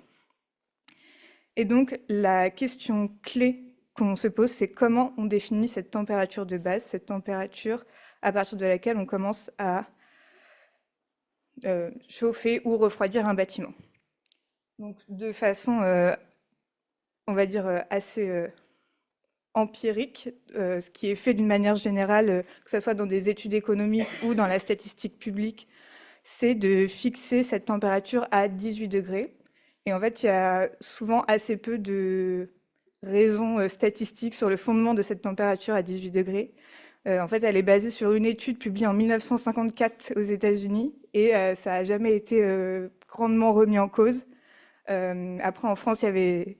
Enfin, vous allez voir que la conclusion de notre recherche, c'est que cette température pour la France, c'est plutôt 15 degrés. Et c'est quelque chose que les énergéticiens avaient déjà mis en avant, mais sans, on va dire, preuve statistique de cette température. Donc, la base de cette étude, c'était de remettre en cause ce 18 degrés, de voir comment trouver quelle était la vraie la température qu'on constate dans les données. Voilà. Donc, je vais me concentrer sur ça. Donc, pour le cadre dans lequel on se place, en fait, c'est exactement ce qui a été présenté dans les communications juste avant moi. Donc, on est dans le cadre de la statistique publique où il y a une nécessité de publier les consommations énergétiques brutes, mais également désaisonnalisées, donc CVS, CGO. Donc, au sein du SDES, on utilise... Bon, ici, j'écris Rex Arima, mais très concrètement, on utilise X13 dans JD Metra pour refaire cet ajustement. Et donc, la variable qu'on veut désaisonnaliser, c'est notre série temporelle énergétique. On contrôle dans la partie régression, surtout par les jours ouvrés. On capte la saisonnalité intrinsèque par les polynômes, mais il reste la variation météorologique qu'on met dans les régresseurs parce qu'on veut capturer si les hivers sont plus froids ou moins froids et comment ça a un impact sur notre consommation énergétique. Et donc, ce qu'on a fait de façon méthodologique, c'est qu'on a fixé la façon dont on capture la saisonnalité pure, on a fixé la façon dont on capte les jours ouvrés, et on a essayé d'optimiser la prise en compte des variations météorologiques dans un indicateur qui s'appelle GWI pour General Weather Indicator, mais donc un indicateur général de météorologie. Donc pour construire cet indicateur, on a 2 grandes étapes. La première, c'est d'essayer de trouver quels sont tous les changements d'état dans la relation entre la température et la consommation énergétique qui peuvent expliquer des changements dans le besoin de chauffage ou de température. Et pour trouver tous ces états différents, on a utilisé un algorithme de partitionnement, donc l'algorithme des cas moyens, qui est très classique. Donc, pour vous donner une des plus précises, ici on a une représentation en 2 dimensions de la relation entre le niveau des températures et la consommation d'électricité des ménages. Et donc ce qu'on veut faire, c'est dans cet environnement en 2 dimensions, trouver quels sont tous les différents groupes qui correspondent à différents états de notre consommation qui peuvent changer donc si on a des besoins de chauffage par exemple. Une fois qu'on a trouvé tous nos états différents, on voulait s'assurer qu'ils sont tous significatifs sur la consommation énergétique. Donc là, on intègre un modèle de pénalisation où on décide que certains éléments vont être pénalisés jusqu'à être non significatifs, à avoir un bêta à 0, si finalement ils ne sont pas à prendre en compte dans notre modèle d'ajustement. Donc pour être plus précis, je vais vous présenter une application sur une des séries du SDES. Donc dans l'article, on a étudié 5 séries différentes, mais ici je vais me concentrer sur la consommation d'électricité au pas mensuel pour le secteur résidentiel.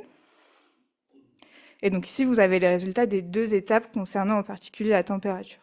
Donc ici, c'est le même graphique que précédemment, mais une fois qu'on a fait tourner notre algorithme de partitionnement.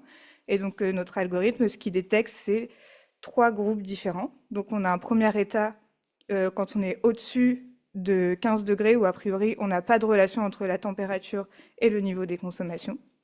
Ensuite, on a un premier état où on a un besoin de chauffage entre 15 degrés et 9 degrés. Et il semblerait qu'il y ait un état qui soit un peu différent à partir de 9 degrés, avec des besoins de chauffage qui deviennent un changement dans la pente de linéarité à partir de 9 degrés. Donc des besoins de chauffage qui sont modifiés quand on arrive dans des températures encore plus froides.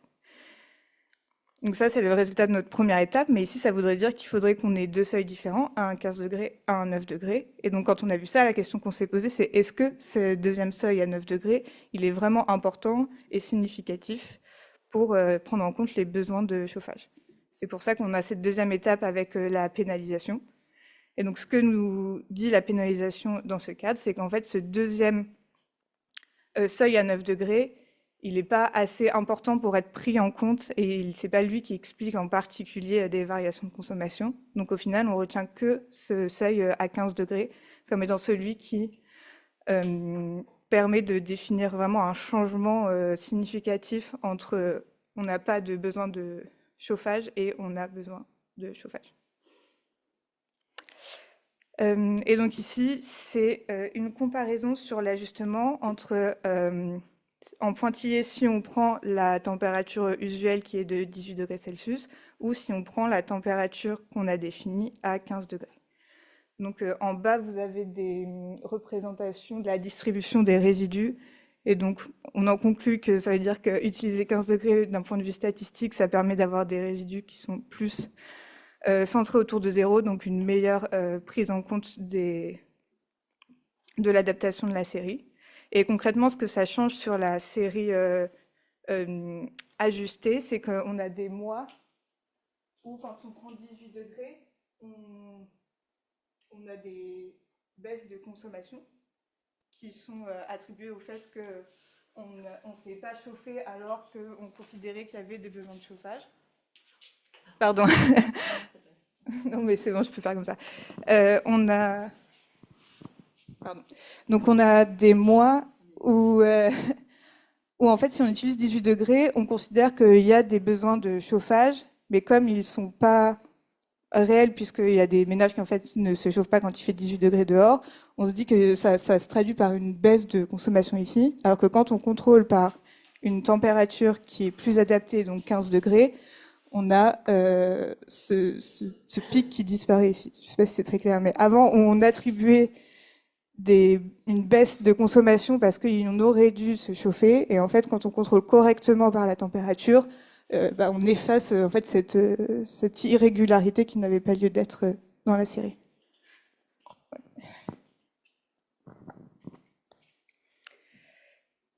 Donc pour conclure, dans cette étude, on a introduit cet indicateur dont le but est surtout de définir correctement les besoins de chauffage et de refroidissement.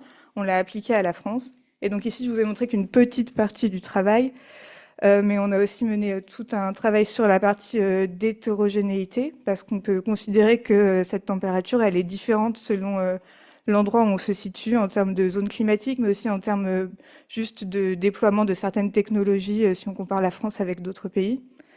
Et donc, dans le même esprit, il y a aussi une hétérogénéité dans le temps. Pour nous, il n'y avait aucune raison que ce 18 degrés de 1950 soit toujours le même aujourd'hui. Et enfin, là, j'ai parlé uniquement de la température, mais on voit que dans certaines conditions, il y a aussi d'autres éléments météorologiques qui peuvent influencer ces besoins de chauffage ou de refroidissement, tels que la force du vent ou la durée d'ensoleillement. Et c'est en particulier vrai quand on essaye d'ajuster des séries quotidiennes de consommation d'énergie, ou quand on a des journées avec des températures similaires, mais des forces de vent ou des niveaux d'ensoleillement différents, on a des consommations énergétiques qui sont différentes. Et du coup, une application très concrète de ce travail pour le SDES, donc là il y a une petite coquille, mais auparavant on utilisait non pas 18 mais 17 degrés au SDES pour ajuster les séries, et désormais on utilise 15 degrés Celsius. Voilà. Merci pour votre attention.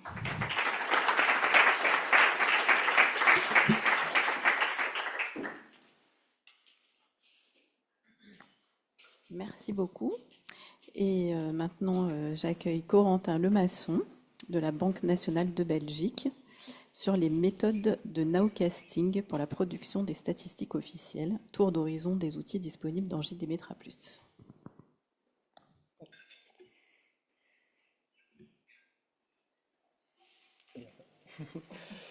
Donc, voilà. Bonjour à tous. Donc on m'entend bien, ouais. Pour clôturer cette session, donc, je vais vous proposer un petit tour d'horizon des outils, des méthodes de nowcasting actuellement disponibles dans JDMetra. Donc voici le sommaire. Donc, je vais revenir très brièvement sur JDMetra et les packages RGDiverse. Ensuite, on verra une étude de cas dans laquelle les différents modèles considérés constituent un bon aperçu des méthodes de nowcasting actuellement disponibles dans JDMetra+. Après ça, on verra donc une présentation, je vais m'attarder sur une présentation donc des packages de RGDiverse pertinents pour le nowcasting. Et enfin, je terminerai par quelques conclusions sur l'étude de cas pour ceux que ça intéresse. Donc, on l'a dit, JDMetra+, c'est un outil de référence pour l'ajustement saisonnier, mais aussi pour l'analyse des séries temporelles dans son ensemble. Il a été conçu spécialement, et c'est important, pour résoudre de nombreux problèmes statistiques rencontrés dans la production de statistiques officielles. Donc c'est le logiciel qui est gratuit, open source, et qui est largement accessible, notamment via son interface graphique, mais également via toute une série de packages R, et c'est essentiellement sur certains de ces packages R que je vais m'attarder aujourd'hui. Mais sachez que beaucoup de méthodes qu'on verra aujourd'hui sont également applicables directement dans l'interface graphique pour ceux qui préfèrent. Et donc RGDiverse, c'est l'organisation qui regroupe l'ensemble des packages R donnant accès aux algorithmes de JDMetra+. Donc, si vous voulez, c'est juste une liste de packages R liés à JDMetra. Alors, comme étude de cas, j'ai considéré donc, un projet qui a été récemment mené à la Banque nationale de Belgique et qui vise à améliorer la prédiction des données TVA qui sont encore manquantes lors de la première estimation dite flash du PIB belge. Donc il s'agit des données du dernier mois du trimestre pour les grandes entreprises qui déclarent mensuellement, et les données de tout le trimestre pour les petites entreprises qui déclarent trimestriellement. Alors, on a proposé donc une nouvelle méthodologie en 2 étapes. Alors la première étape, c'est une présélection restreinte de prédicteurs potentiels. Ici, je ne vais pas rentrer dans les détails sur les méthodes qu'on a utilisées. Il y a plus de détails dans l'article que je vais encore envoyer, mais qui sera fait bientôt. Et une deuxième étape, qui est donc la sélection d'un type de modèle, la définition de ce modèle et les prédictions. Et pour ça, on va largement utiliser des packages de RGDivers. Et au niveau des types de modèles considérés, donc on a tout d'abord les modèles Regarima, et en particulier donc Tramo, qui est un algorithme qui permet de définir un modèle Regarima de manière entièrement automatisée, donc y compris avec les outliers, on l'a vu. Néanmoins, comme toute procédure automatisée, voilà, il a certaines failles, et donc on va plutôt privilégier une approche Tramo que j'ai appelée supervisée, dans le sens qu'on va partir du modèle généré automatiquement par Tramo, et puis on va faire des adaptations si nécessaire. Et alors bien sûr, avec des modèles Regarima, vous pouvez également ajouter des prédicteurs quand cela s'avère pertinent. Alors un deuxième type de modèle considéré, c'est des modèles ADL simples, avec coefficients fixes ou variables. En général, quand on considère des coefficients variables, on considère que les coefficients varient lentement dans le temps. Et c'est une hypothèse qui peut certes introduire davantage d'instabilité dans le modèle, donc il conviendra d'être encore plus parcimonieux quand on va utiliser cette hypothèse. Mais néanmoins, dans un certain nombre de cas, on se rend compte que c'est une hypothèse qui est économiquement pertinente et empiriquement également intéressante. Un troisième type de modèle considéré, c'est le modèle structurel, avec encore une fois des régresseurs avec coefficients fixes ou variables pour les prédicteurs. Et enfin, des petits modèles à facteurs dynamiques. Alors pourquoi des petits modèles à facteurs dynamiques? Parce qu'on a privilégié une approche où on fait une présélection en amont du nombre de prédicteurs possibles. Et donc forcément, on aura un nombre de variables restreintes, et donc on va appliquer un plus petit modèle. Alors, voici donc les différents packages de RGDivers qui me semblent pertinents donc, pour le no-casting. On a tout d'abord le package RGD3 Toolkit, qui, comme son nom l'indique, sert de support à la modélisation. Donc, vous avez énormément de fonctions dans ce package. On a notamment les deux premières ici que j'ai reprises dans ce slide, qui servent à générer des régresseurs pour les outliers, mais également, dans le cas de la première, pour les effets jours ouvrables. Si vous devez faire ça manuellement, c'est plus compliqué. Il y a une fonction ici que j'ai reprise, que personnellement j'utilise régulièrement, qui est Differencing Fast, qui permet d'identifier automatiquement les ordres de différenciation pour atteindre la stationnarité. Et alors vous avez une série de fonctions pour faire des diagnostics sur les résidus. Alors les packages RGD3 Workspace et RGD3 Providers permettent une interactivité avec l'interface graphique. Donc vous allez pouvoir notamment définir les différents modèles dans l'interface graphique et puis importer vos spécifications en R. Alors pour tout ce qui est estimation des modèles Regarima, vous pouvez utiliser le package RGD3 Tramosits et en particulier la fonction Tramo Forecast. Le package RGD3 STS permet quant à lui d'estimer et de faire des prédictions à l'aide de modèles structurels, mais également plus largement pour tout ce qui est approche state space. Donc, ici, on va voir quelques utilisations extrêmement limitées de ce package. Sachez qu'on peut faire énormément de choses avec, et notamment aller plus loin que les modèles traditionnels quand cela s'avère nécessaire. Donc, en considérant des coefficients variables, par exemple. Parfois, il y a des modèles aussi, on peut aussi considérer des modèles avec des fréquences mixtes, des cas où on a des variances irrégulières ou périodiques, des choses comme ça. Et enfin, donc, le package RGD3 No Casting qui vous permet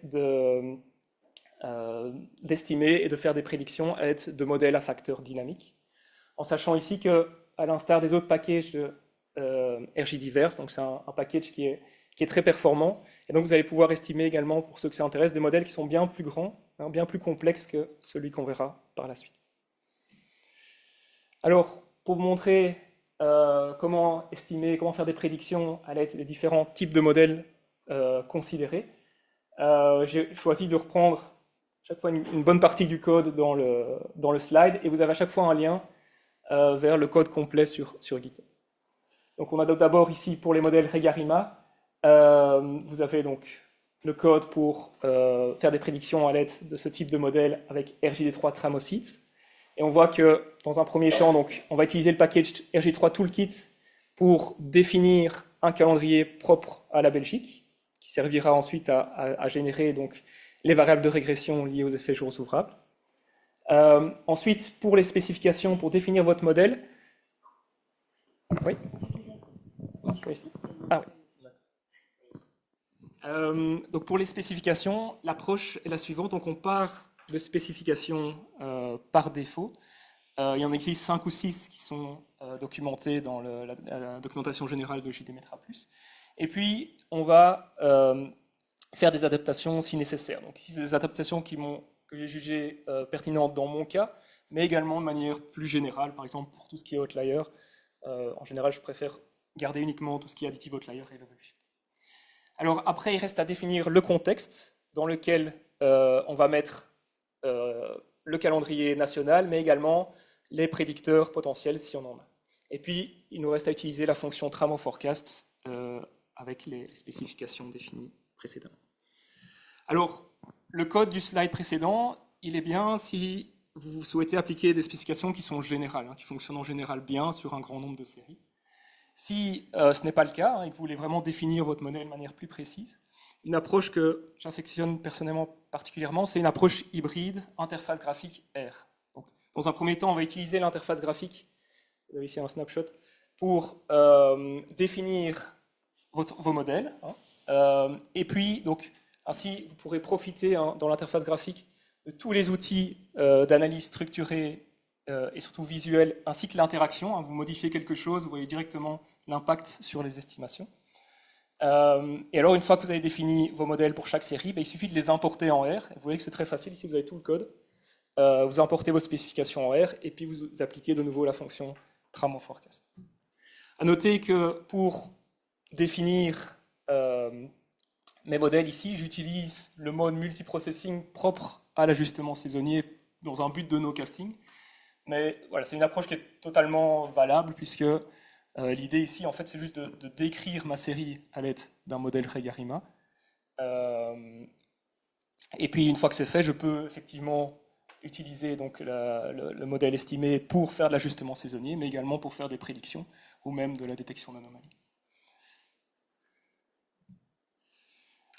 Alors, ici, vous avez un exemple pour faire des prédictions à l'aide d'un modèle ADL à coefficient variable avec RJD3 STS. Alors, je ne vais pas rentrer dans les détails ici, mais je voulais simplement attirer votre attention sur le fait que ce type de modèle nécessite évidemment que les séries soient stationnaires. Et donc, je vais aller utiliser le workspace. Donc, je vais utiliser les modèles que j'ai définis dans l'interface graphique pour désynchronaliser mes séries. Ici, il n'est pas dans le slide, mais donc, vous avez aussi un exemple de prédiction à l'aide d'un modèle structurel de base avec régresseur. Donc, il y a le code qui se trouve sur GitHub. Et enfin, vous avez ici un exemple de prédiction à l'aide d'un modèle à facteur dynamique avec RJD3 no casting. Donc ici, le gros du travail, c'est de nouveau de transformer toutes mes variables, puisque ce type de modèle requiert que les séries soient stationnaires aussi. Alors, petite remarque ici, je vais aussi définir les données propres aux périodes de crise, typiquement la période Covid, comme étant manquantes. Donc c'est une approche à recommander avec ce type de modèle pour définir certaines périodes comme des outliers. On définit les observations comme manquantes, et puis comme c'est estimé à l'aide d'un modèle state space, c'est comme si on ne les considérait pas pour estimer le modèle, et donc c'est une manière de les considérer comme des outliers. Et après ça, il me reste donc à utiliser le package RG3 No Casting. Donc c'est un package qui me semble relativement simple d'utilisation. Vous avez aussi une vignette associée au package qui vous explique comment faire. Donc il s'agit grosso modo, vous avez trois étapes. Donc d'abord vous créez le modèle en définissant le nombre de facteurs, le nombre de lacs, le type de variable, etc. Ensuite, vous l'estimez, par exemple par maximum de vraisemblance. Et puis vous avez directement une fonction getForecast qui vous permet d'obtenir les forecasts de vos variables transformées. Donc après, il reste à appliquer la transformation inverse pour obtenir les forecasts de vos variables initiales. Et j'en viens déjà à la conclusion, à quelques conclusions sur l'étude de cas pour ceux que ça intéresse. Donc, la validation croisée a montré des gains de précision dans la quasi-totalité des branches d'activité. Donc, j'ai oublié de le préciser tout à l'heure, mon travail, grosso modo, au niveau A38 pour la production des comptes nationaux trimestriels en Belgique. Donc, par rapport à avant, on utilisait une méthode Tramo non supervisée, c'est-à-dire purement manière purement automatique et sans prédicteur. Ce qui est intéressant, c'est de constater qu'une grande partie de ces gains est obtenue en passant simplement à une méthode Tramo supervisée, toujours sans prédicteur, et de là, on a identifié l'importance, confirmé plutôt, l'importance de bien définir un calendrier national pour les données mensuelles, pas pour les données trimestrielles, mais bien pour les données mensuelles, et également l'importance de définir correctement les outliers. Donc tout ce qu'on a vu, c'est des modèles linéaires, donc forcément sensibles aux outliers. Et en particulier pendant les périodes de crise, les algorithmes automatiques comme Tramo ne fonctionnent pas bien, en tout cas nécessitent une adaptation manuelle, puisqu'on a plusieurs outliers consécutifs. Et enfin, dans l'ensemble, le pouvoir prédictif des enquêtes de conjoncture auprès des entreprises s'est avéré être relativement faible. C'était essentiellement ce type de prédicteur qu'on a testé ici. C'est les informations qu'on avait au moment de l'estimation flash.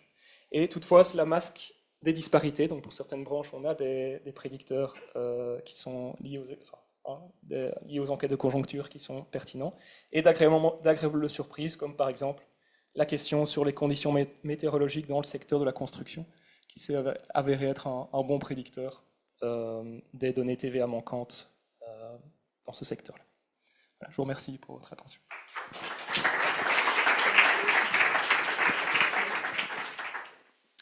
Merci beaucoup à tous les intervenants.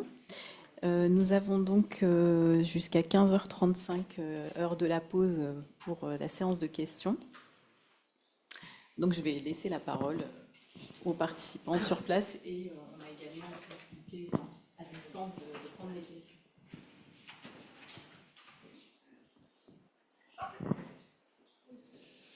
Bonjour, moi j'ai une question pour la présentation de Jean Palatte, la première.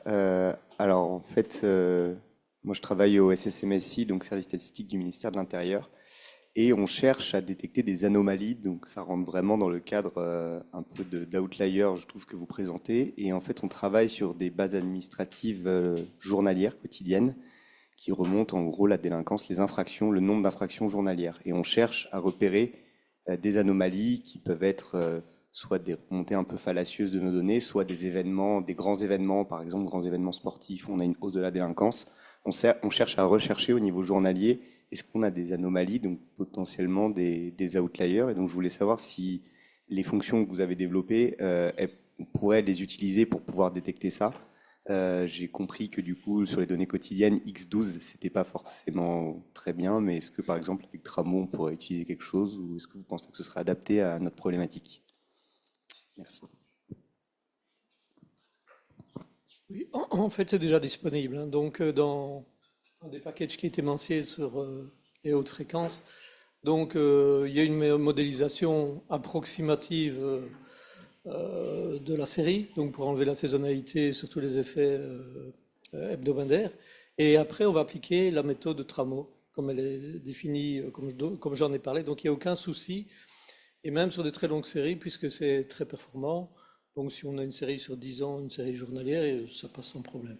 Donc ça existe, il faut juste essayer. Moi, je trouve que ça marche pas mal. Il y a d'autres types d'outliers qui ne sont pas standards qu'on peut utiliser. Par exemple, ça dépend de la problématique, mais des décalages entre les observations, ce qu'on appelle des switch outliers, c'est-à-dire un truc comme ça. Donc ça fonctionne relativement bien. Donc on va peut-être avoir d'autres types d'outliers qui seront pertinents.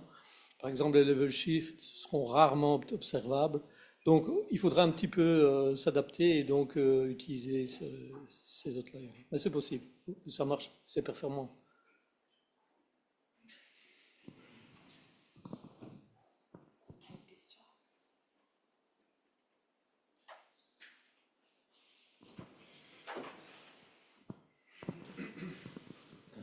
Bonjour, Benoît Fournier de l'adresse. J'ai une question pour Marie, si j'ai bien retenu son nom.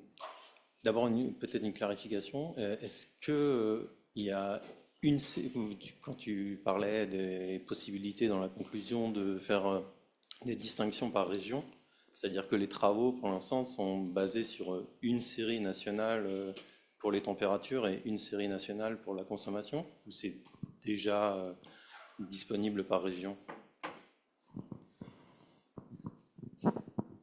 Oui, merci pour la question. C'est vrai que j'ai pas forcément présenté tout le contexte à cause de la limite de temps, mais non. Donc, dans l'exploitation principale, c'est au niveau national. Donc, on regarde la relation entre des consommations énergétiques nationales et des températures nationales par mois.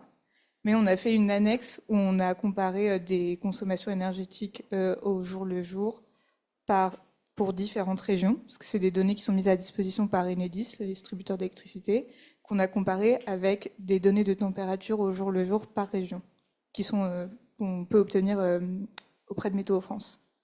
Donc on a fait d'une part l'analyse au niveau national par mois et d'autre part des agrégés en termes de fréquence et de spatialité.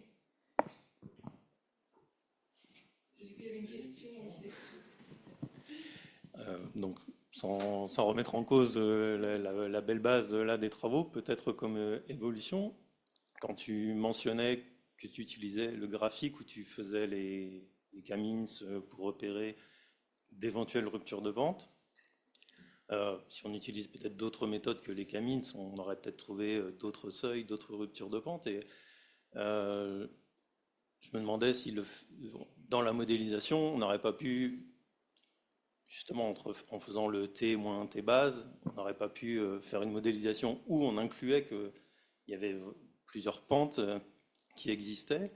Et du coup, le seuil aurait peut-être démarré un peu plus près, le démarrage les gens commencent à chauffer, aurait peut-être été un peu plus près de l'existant du 18-19 degrés qui existait avant, mais avec une très faible pente.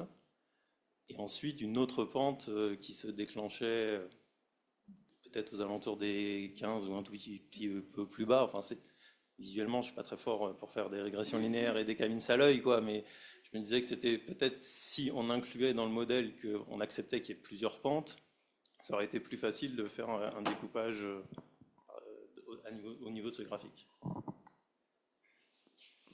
Je suis pas sûre d'avoir tout compris, mais on peut en discuter après. Mais pour des éléments de réponse, en fait, si on prend la méthode sur d'autres pays où, par exemple, on a des besoins de refroidissement, donc on se retrouve avec une pente de l'autre côté, notre méthodologie, elle permet de prendre ça en compte. Donc, en fait, si à l'étape du lasso, on avait eu 2 pentes, on aurait intégré ces 2 pentes de toute façon. C'est juste que là, elles n'étaient pas gardées finalement. Mais oui, c'est possible de faire ça. Bon, bref, voilà.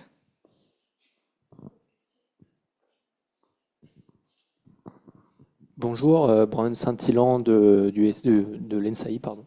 Je me demandais si dans la modélisation qui a été, une question pour Marie, je me demandais si dans la modélisation qui avait été faite, il n'avait pas été éventuellement envisagé d'inclure également, en plus de la température, d'autres variables comme par exemple le prix de l'énergie au kilowattheure, parce que je me dis, avec la précarité énergétique qu'il y a depuis certaines années, du coup notamment le contexte depuis 2022, est-ce que cet effet de sobriété, qu'il soit souhaité ou contraint par la pauvreté, est-ce que ça peut aussi avoir un impact sur cette température que vous allez essayer d'estimer la température de base? Parce qu'il y a des gens possiblement qui ne vont pas aussi chauffer parce qu'ils ne peuvent pas, quoi. Et aussi une petite clarification, j'en profite, quand vous parlez du champ France, c'est bien le champ France métropolitaine, du coup je suppose? Merci.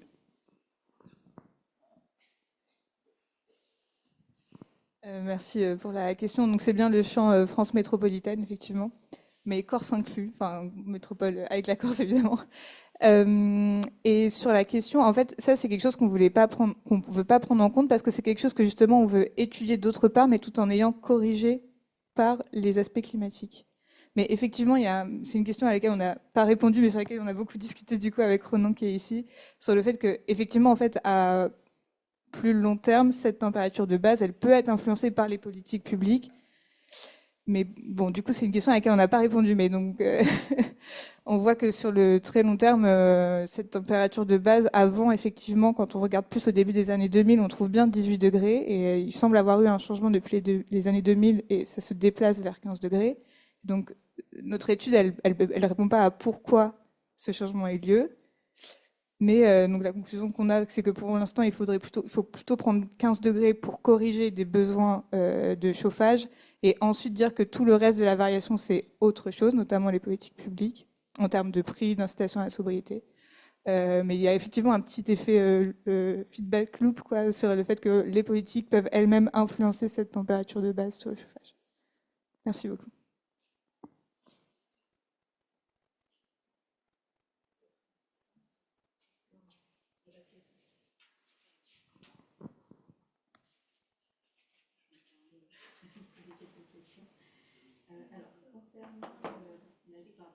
Concernant la désaisonnalisation des séries journalières, donc on voit qu'il y a eu finalement un rattrapage en termes de processus, enfin de méthode, etc., pour traiter les séries journalières de la même façon que les mensuelles, avec tous les mêmes outils, les mêmes diagnostics, etc. Et du coup, je m'interrogeais sur le fait que, enfin, pourquoi c'est seulement maintenant? C'est-à-dire que, pourtant, est-ce que c'est parce qu'il y avait moins de séries journalières, ça intéressait moins de monde et voilà, il y avait beaucoup plus de séries mensuelles, donc on s'est focalisé là-dessus pendant des années? Ou bien est-ce qu'il y a eu des évolutions récentes, méthodologiques ou techniques ou d'outils, qui ont facilité cette accélération récemment? Je pense que je vais faire.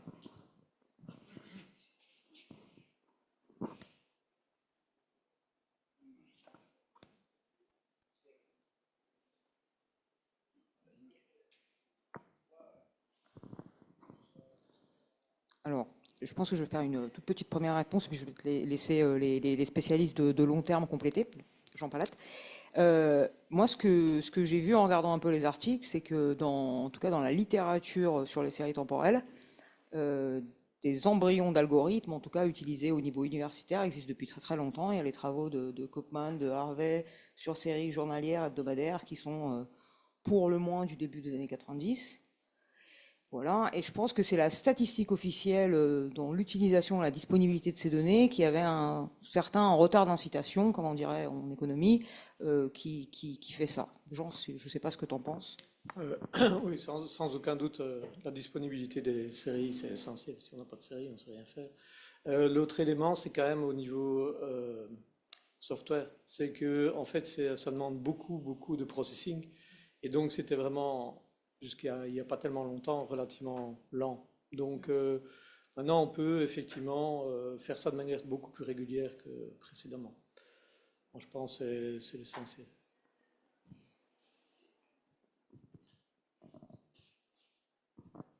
Merci. Alors, sur le nowcasting, peut-être une petite question sur les tests des différentes méthodes. Est-ce que vous avez essayé en fait de faire des simulations de nowcasting à des périodes de retournement conjoncturel pour comparer sur des moments un peu là où peut-être les méthodes vont se différencier plus spécifiquement?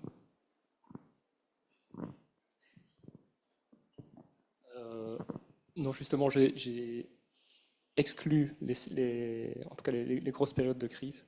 Je les ai exclus de la validation croisée pour plutôt montrer des méthodes qui fonctionnent bien en général, en sachant que de toute façon, pendant les grosses crises, on va se détourner de ces méthodes statistiques.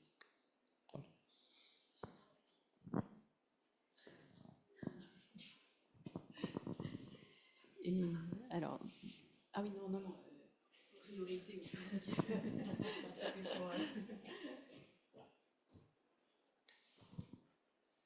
Ouais, merci. Moi, j'ai une question, alors sûrement très naïve sur la publication de la tendance cycle, parce que c'est quelque chose, effectivement, moi, en arrivant sur une publication mensuelle, de conjoncture mensuelle, où je me suis dit, mais est-ce que ce qui nous intéresserait pas pour décrire le phénomène, notamment nous de la délinquance, ce serait la tendance cycle? Mais du coup, on publierait ça quand? Enfin, aujourd'hui, les CVSCJO, c'est dans des processus, souvent, on publie mensuellement ou trimestriellement. Mais une tendance cycle, on fait quoi? On la publie une fois par an, on publie ça tous les mois. Enfin, comment ça se passe en réalité en production?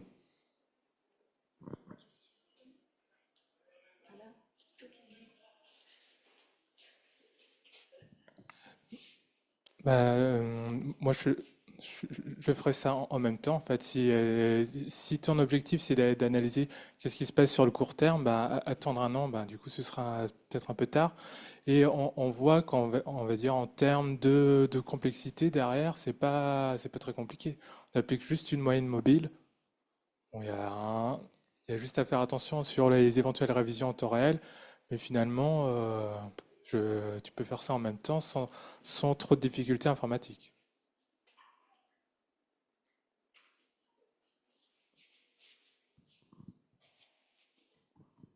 Du coup, je vais peut-être partager mon expérience, puisque nous, je ne me suis même pas présentée, excusez-moi. Donc, Katie Attal-Taubert, je suis chef du service statistique ministériel sur le commerce extérieur à la Direction générale des douanes et droits indirects. Et il se trouve que nous, on publie notre tendance, alors avec une méthode d'extraction de tendance totalement basique, c'est une moyenne mobile d'ordre 3. Bon, c'est pas moi qui ai instauré ça, c'est déjà comme ça avant que j'arrive. Ça nous pose quand même des problèmes parce que c'est extrêmement révisé en fait.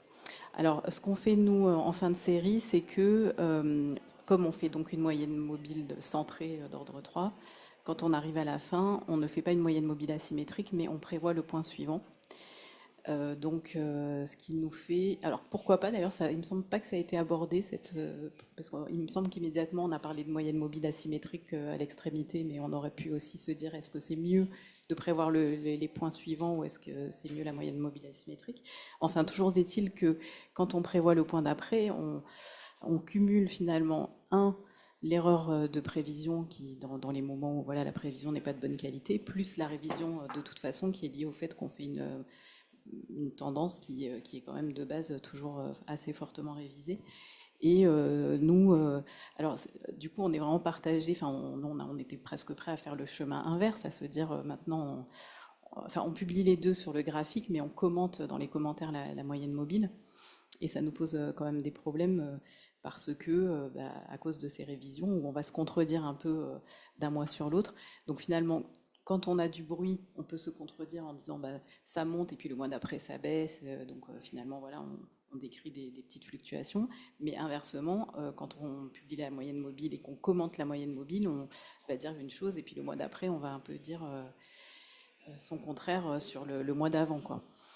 Donc nous, on est en plein questionnement, donc ça m'intéressait tout particulièrement de savoir ce qui se faisait ailleurs. Et voilà, donc je ne sais pas si... Enfin, déjà, on pourrait peut-être essayer de tester d'autres méthodes que cette moyenne mobile basique d'ordre 3 pour voir si ça améliore les choses. Mais c'est vrai que, en tout cas, il y avait une question que je m'étais posée parce qu'on disait dans le papier, si l'irrégulier est important, alors ça vaut la peine de prendre plutôt la tendance parce que ça évite d'être trop bruité. Donc déjà, qu'est-ce que ça veut dire trop important? Est-ce qu'il y a des critères statistiques? Et sinon, moi, j'ai plutôt l'impression que c'est est-ce qu'on est capable de l'expliquer ou pas, le bruit. Donc, par exemple, nous, quand il y a une livraison d'un paquebot et que du coup, à cause de notre moyenne mobile, on est obligé de dire que c'est plat, mais alors qu'on voit un gros pic comme ça, voilà, mais parce qu'on a des explications. Donc, il me semble que peut-être le critère, c'est aussi ça, c'est est-ce que les fluctuations conjoncturelles, on est capable de les expliquer ou pas, et auquel cas, peut-être que la CVS-CGO est plus intéressante, quoi. Bon, voilà, on est en plein de questionnements, peut-être qu'on reviendra vers toi. Pour en discuter.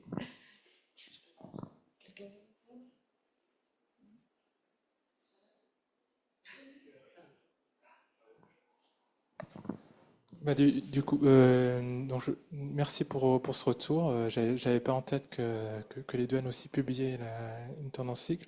Alors, je vais juste répondre sur le point est-ce qu'on fait un prolongement de la série pour ensuite appliquer une moyenne mobile.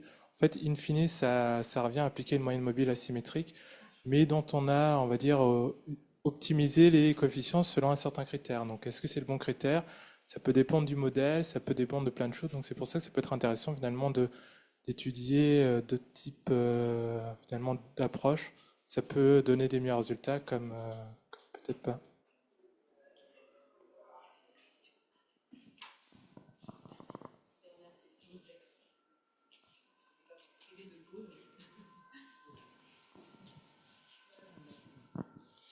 Donc je vais faire une question globale pour tout. Il y a 20 ans, on travaillait sur les données journalières de consommation d'électricité à EDF.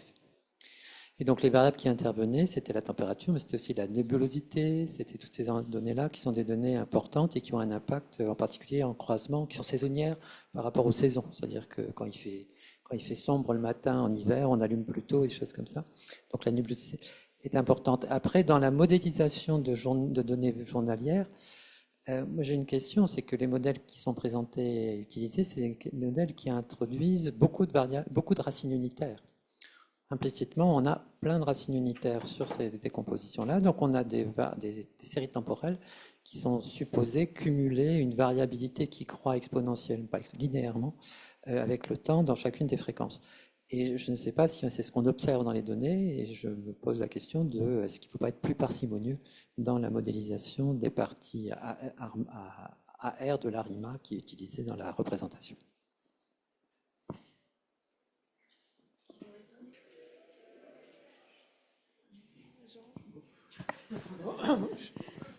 Je suis tout à fait d'accord, hein, c'est un problème. Donc, c'est juste pour le moment une manière simple de modéliser la série, mais c'est sûrement pas optimal. Donc, on cherche également d'autres pistes pour éviter ces racines unitaires qui, en particulier, complexifient fortement les estimations, rendent les modèles parfois instables. Il y a des algorithmes qu'on ne sait pas utiliser, etc. Donc, bon, on est d'accord. Il faut trouver autre chose. Voilà. Ah ben, ça m'intéresse, je suis toujours preneur.